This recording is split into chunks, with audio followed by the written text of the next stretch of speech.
Wow, reka twizere ko mumeze neza cyane. Umuraperi Ndayishimiye Mark Bertrand wamamaye nka Bulldog yatangaje ko mbere y'uko umwaka wa 2024 urangira azashyira hanze indirimbo zigize album ye nshya yise Impeshyi ya 15. Ni mu gihe kandi afitanye album ari gutegura n'itsinda rya Tuff Gang, bari kuyitegura neza, nayo izajya hanze mu gihe izaba yashyigikiwe n'abantu benshi cyane.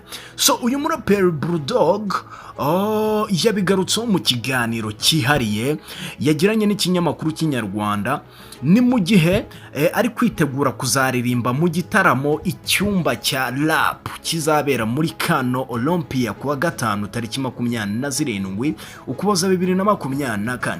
So ni igitaramo azahuriramo na bagenzi be 13 barimo nka JC, wow, Bushari, Zeo Trap, Green P, Fireman, Rogan Joe, Dani Nanone, Betray, Ishkevin, Diplomate ndetse na Riderman.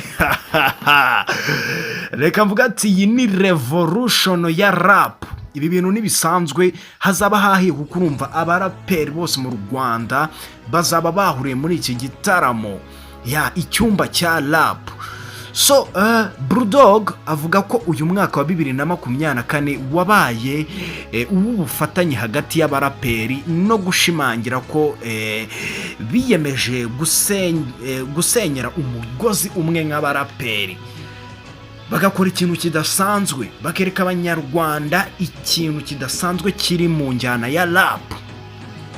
So ari nayo mpamvu muri uyu mwaka bakoze ibikorwa byinshi birimo za album, imiziki myinshi yatumye ibihumbi by'abafana bavuga ko 2024 ari umwaka wa hip hop.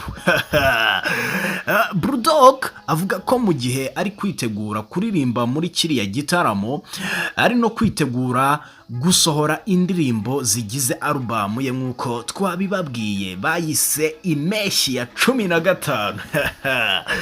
Iyi album ubundi tumenyere ko Bulldog adutamo imizigo, indirimbo zirimo imirongo y'ubwenge. Reka twitege ikintu kiri muri iyi album Impeshyi ya 15.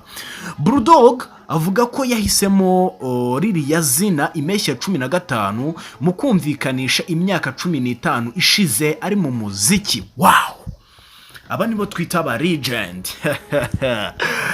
Bulldog yavuze ko kuri album harimo indirimbo yakoranye na Riderman n'abandi bahanzi bashya bakomeye muri iki gihe.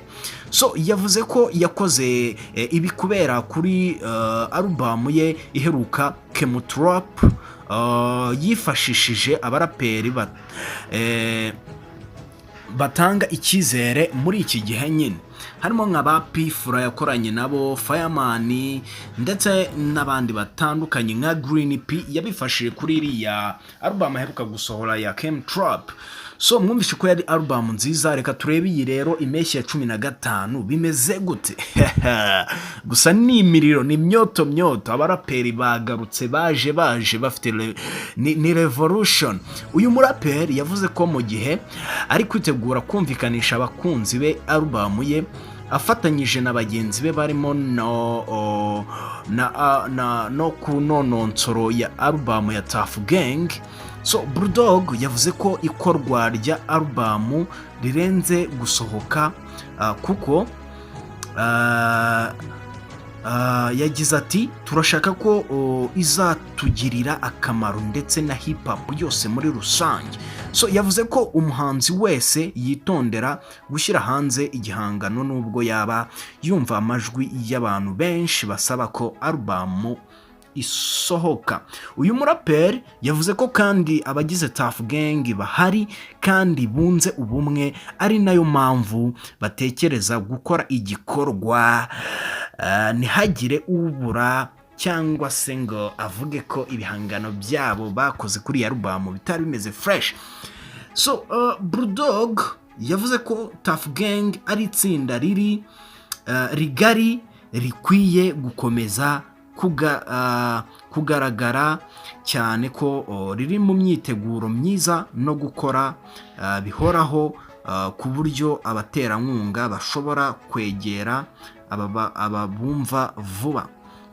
So ni ikintu kidasanzwe, reka mvuge ati ni great achievement, kuko abaraperi barihuje, ngira ngo mwabonye ko bakoze ibintu bidasanzwe muri uyu mwaka, kandi mbere y'uko unarangira urumva bafite projet nyinshi cyane. Tough Gang yagarutse, Revolution. So reka tubashimire ko muba mwabanye natwe mukurikirana ibiganiro byacu umunsi ku munsi, turabashimiye.